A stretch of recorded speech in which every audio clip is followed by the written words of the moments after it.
ايدك وركز معايا النهارده، لاني جاي لك باخبار ناريه. حلقه باذن الله هتكون من اقوى الحلقات اللي هعملها، فهستأذنك او هستأذنك ركز معايا في العشر دقايق او الربع ساعه بالكتير، مش هطول عليكم برضو اللي هتكلم فيهم، عشان معايا اخبار مهمه جدا لاتحاد الكره المصري، للنادي الاهلي، الزمالك، الاسماعيلي وبيراميدز. بس قبل ما ابدا الحلقه لازم نقول البدايه بتاعتنا. السلام عليكم ورحمه الله وبركاته اعزائي المشاهدين والمتابعين من كل مكان، معكم محمد المصري من برنامج استاد المصري. حلقه اليوم هتكون حلقه ناريه مليئه بالاحداث المثيره والكثيره، ولكن فضلا وليس امرا قبل بدايه الحلقه ما تنساش تعمل لايك وتسجل اشتراكك بالقناه لو انت مش مشترك، وتفعل زر الجرس عشان يوصلك كل جديد، ولينك الفيسبوك عندك في اول كومنت. صلي على رسول الله عليه افضل الصلاه وازكى السلام. بسم الله الرحمن الرحيم. احيانا تعطيك القدريات فرص لا تعوض. انا كلامي هنا عن مين؟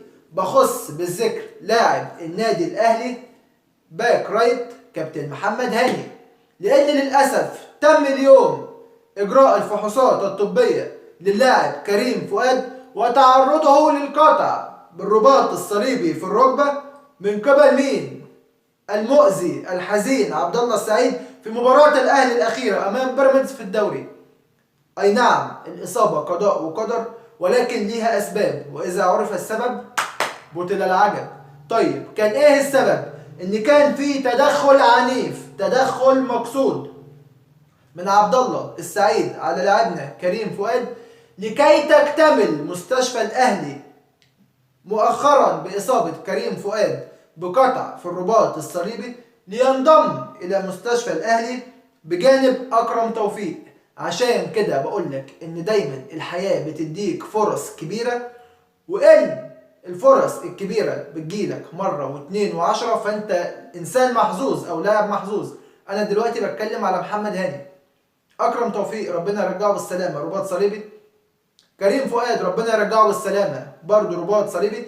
اذا ما عندكش في الباك رايت غير مين؟ محمد هاني فقط، اللي هيتم الاعتماد عليه بصفه اساسيه. خلاص ما عندكش حلول الا حلين هقولهم لك بعدين: بطوله الدوري، كاس مصر، دوري ابطال افريقيا، كاس العالم للانديه.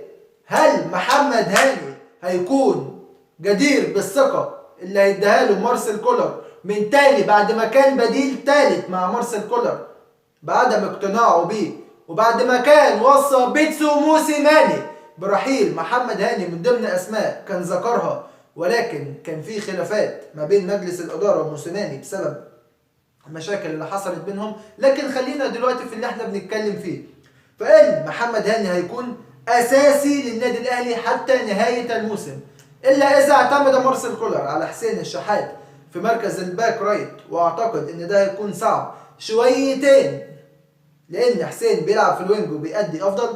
طيب في حال اصابه محمد هاني لا قدر الله، مين البديل؟ زي ما قلت حسين الشحات، او المغضوب عليه رامي ربيعه. ايوه رامي المغضوب عليه من قبل مارسيل كولر. فدول الحلين اللي هيكونوا موجودين. فاتمنى يا رب ما يخذلناش محمد هاني كالعاده ويثبت نفسه ويرجع ويتألق، لان احنا في احتياج شديد لكل مركز دلوقتي. والنادي الاهلي هيكون عنده غيابات بالجمله في ماتش انبي اللي جاي، والغيابات هتكون لكل من اكرم توفيق وكريم فؤاد واللاعب مصطفى شوبير واللاعب ايضا عمار حمدي، بيرسي تاو وطاهر محمد طاهر وايمن اشرف وحمزه علاء للاصابه، محمود كهربا للايقاف، حمدي فتحي ومحمد عبد المنعم للاجهاد. 11 لاعب هيكونوا غيابات بالجمله في المباراه القادمه زي ما ذكرت، منها للاصابه ومنها للايقاف ومنها ايضا للاجهاد. معايا اخبار كتير. طيب ما دام بدانا اخبارنا بالنادي الاهلي، فخلينا نكمل اخبارنا برضو عن النادي الاهلي. دي الغيابات اللي انا ذكرتها. خالد عبد الفتاح هو صفقة الاهلي الجديدة حتى الان مع يعقوبه، ولكن يعقوبه هنحطه بين قوسين دلوقتي وهقول لك ليه. فممكن يكون كمان خالد عبد الفتاح اضافه قويه، ولكن لن يتم الاعتماد عليه في مركز الباك رايت في ظل وجود محمد هاني زي ما ذكرت، او الاعتماد على حسين الشحات احتمال مش اكيد، او رامي ربيعه، او احتمال مارسيل كولر، وده احتمال اخير وبنسبه 50% ممكن يكون موجود، انه يجرب خالد عبد الفتاح ويديله ماتشات في المباريات القادمه. فمركز الباك رايت هيكون الفترة الجاية من أهم وأخطر المراكز اللي هتكون فيها تقصير في نادي الأهلي. ولكن أنا قلت خالد عبد الفتاح ويعقوبه. طيب يعقوبه أنا قلت حطه بين قوسين ليه؟ لأن حتى الآن عبد العزيز يعقوبه لم ينتهي من الإجراءات النهائية للتوقيع مع النادي الأهلي، لأن الدكتور أحمد أبو عبلة طلب انه يخضع للفحص الطبي من تاني بعد شكوكه فيه والتأكد من سلامته، وان النتيجة ستعلن غدا بعد 2 ظهرا. اذا حتى الان عبد العزيز يعقوبه ليس لاعب نهائي في النادي الاهلي، وحتى الان النادي الاهلي لم يقم بعمل ميركاتو شتوي قوي يؤمن الفريق ويثير البهجة والاطمئنان في قلوب الجماهير حتى الان. زي ما قلنا خلينا في اخبارنا مع النادي الاهلي. طيب نيجي لنادي الزمالك، وان اعتذار كابتن اسامه نبيه عن الاستمرار في منصبه لوجود خلافات مع فريرا، وده اللي كان موجود النهارده في التدريبات لنادي الزمالك ما كانش موجود كابتن اسامه نبيه، وايضا يوسف اسامه نبيه اللي نزل موقع الزمالك بوست مضحك بيقول لك يشعر بالالم لاجهاده في الاسنان، يعني اسنانه بتوجعه عشان كده كان غايب عن التمرين. هل ده يعقل يا جماعه؟ طيب كابتن احمد حسام ميدو حذر اداره نادي الزمالك من وجود انقسام داخل الفريق من جديد لكي لا تعود السنوات البائسه العشره السابقه لنادي الزمالك من تاني في الخلافات اللي تمت ما بين زي ما قلت اسامه نبيه وفيريرا، بان اسامه نبيه مش عاجبه اسلوب فيريرا مش في التدريب او في التشكيل، في المعامله داخل الفريق، وانه بيفرض عليه شخصيته ومش مديله الصلاحيات كمدرب عام للفريق، وان الكلمه الاولى بترجع ليه، يعني لاغي شخصيته من الاخر. عشان كده كابتن اسامه نبيه زي ما ذكرت ما كانش موجود لا هو ولا ابنه. طبعا الاعلام طالع الزملكاوي طالع يضلل عن الحقيقه، ولكن الحقيقه ما بتستخباش. في كمان خبر بيخص ايضا نادي الزمالك، الا وهو ان اتحاد الكرة فرض عقوبات على جماهير نادي الزمالك وعلى نادي الزمالك بعد السباب الذي كان متوجها لمين؟ للكابتن امين عمر حكم مباراة نادي الزمالك واسوان في الدوري في المباراة السابقة والتي انتهت بفوز اسوان بنتيجة 2-1 على نادي الزمالك. ولكن الكلام ما عجبش كابتن مين؟ كابتن امين عمر، فنزل بوست على الفيسبوك وكتب فيه كلمة واحدة بس، يعني معترض على القرار اللي اتاخد من قبل اتحاد الكرة، وحط جنبه الايموجي اللي هو بيبقى لو بقه اللي عامل كده ده الايموجي اللي هو بيبقى معترض. طبعا الكلام ما عجبش اداره نادي الزمالك، اذا اداره نادي الزمالك شافت البوست ده وبعتت شكوى لاتحاد الكرة. عمل ايه اتحاد الكرة؟ وقف الكابتن امين عمر عن التحكيم وتحويله للتحقيق، وامره بانه يشيل البوست، وهو بالفعل شال البوست، وبعت اتحاد الكرة خطاب لنادي الزمالك بان البوست فعلا اتشال، وان امين عمر اتوقف عن اداره المباريات وتحول للتحقيق. لسه احنا في دايره الاحتواء، ركز في الكلام اللي انا بقوله، وده الكلام اللي خاص بالذكر النهارده نادي الزمالك والكابتن امين عمر. طيب ندخل كمان لمين دلوقتي؟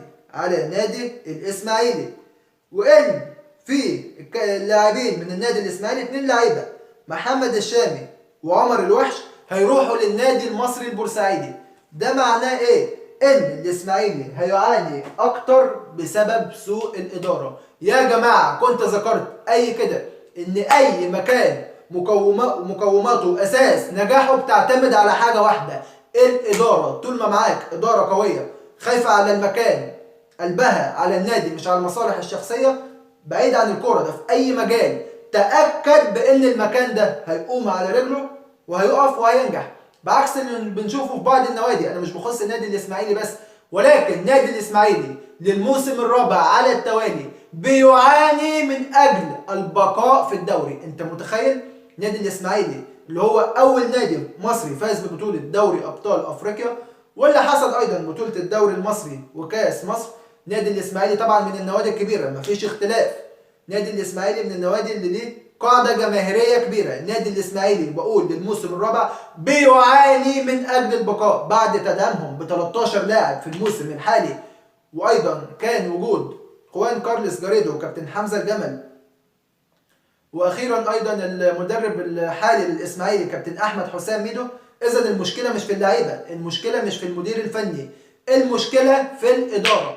هل انا هيكون قلبي على الاسماعيلي اكتر من ادارته وجمهوره؟ هل انا هكون هخاف على فريق الاسماعيلي اكتر من ادارته وجمهوره؟ اي نعم انا اهلاوي، ولكن بتهمني المصلحه العامه للكره المصريه بشكل عام لسبب واحد، من اجل تدعيم المنتخب القومي بلاعيبه قويه، من اجل العوده للمنافسه على لقب كاس افريقيا، من اجل ظهورنا في كاس العالم بظهور مشرف على الاقل زي ما عمل منتخب المغرب. ولكن طول ما المصالح الشخصيه شغاله في كل النوادي وجوه الاتحاد المصري، انت ما تنتظرش اي نجاح سواء لاي نادي او للكره المصريه بشكل عام. عندنا خبر كمان بيخص نادي بيراميدز، الا وهو تعيين مين؟ جايمي باتشيكو المدير الفني السابق لنادي الزمالك هو المدير الفني الحالي لنادي بيراميدز، خلفا لمين؟ لتكيس جونياس بعد مباراته الاخيره امام النادي الاهلي والتي انتهت بفوز المارد الاحمر بثلاثيه نظيفه. عشان يجي الوقت بقى ونعرف الاجابه بقى اللي مستنيينها بقى لها سنتين يا جماعه، اي قذيفه جاءت يا باتشيكو؟ الاعلام طبعا هيسالوا السؤال ده بنيه الهزار، ولكن احنا فعلا يا باتشيكو عايزين نعرف اي قذيفه جاءت لكي تعود ذكرى نهائي القرن وتسديدة محمد مجدي قفشه الصاروخيه التي توج بها النادي الاهلي باللقب التاسع والاغلى في تاريخه، لكي يكتب النادي الاهلي تاريخ جديد بهذا الهدف. وان شاء الله احنا مستنيين رد جايمي باتشيكو علينا. واخر خبر كمان معايا هو بان النادي الاهلي على اعتاب صفقات ناريه في يناير الحالي، ولكن حتى الان زي ما ذكرت مفيش حاجه تمت غير خالد عبد العزيز ومحمد الضاوي كريستو لاعب النجم الساحلي وعبد العزيز يعقوبه حتى الان، يعني بصفه ليست نهائيه. النتيجه هتعلن اليوم بعد الساعه 2 الظهر، ولكن مش دي الصفقات اللي هتشفي غليلنا واللي هتتلج صدورنا واللي تفرح قلبنا. احنا محتاجين راس حربة مهاجم قوي يليق بشخصية النادي الاهلي، قادر انه يحمل النادي الاهلي، يكون على خبرة. احنا محتاجين يا جماعة مهاجم تقيل قوي، يكون لاعب منتخب اولمبي، منتخب شباب، منتخب اول، لاعب بيجيد السرعة، القوة، الذكاء، يعرف يتحرك جوه الصندوق، يجيد ضربات الرأس ويجيد ايضا التسديد بكلتا القدمين. احنا محتاجين مهاجم قوي. الاهلي بيعاني من المهاجمين لمدة لا تقل عن 3 أو 4 شهور حتى الآن، فأتمنى من كل قلبي إدارة النادي الأهلي تجيب صفقات تكون بعيدة تماما كل البعد عن شبه اللاعبين اللي جم في آخر سنتين، وبإذنك يا رب يرجع النادي الأهلي يقف على رجله من تاني. وبكده بكون وصلت لنهاية الحلقة. لو عجبتك ما تنساش تعمل لايك وتسجل اشتراكك بالقناة وتفعل زر الجرس عشان يوصلك كل جديد. أشكركم والسلام عليكم وإلى اللقاء في حلقة غد إن شاء الله. ولا تنسوا الدعم، كل الدعم لنادينا المفضل نادي القرن، النادي الأهلي.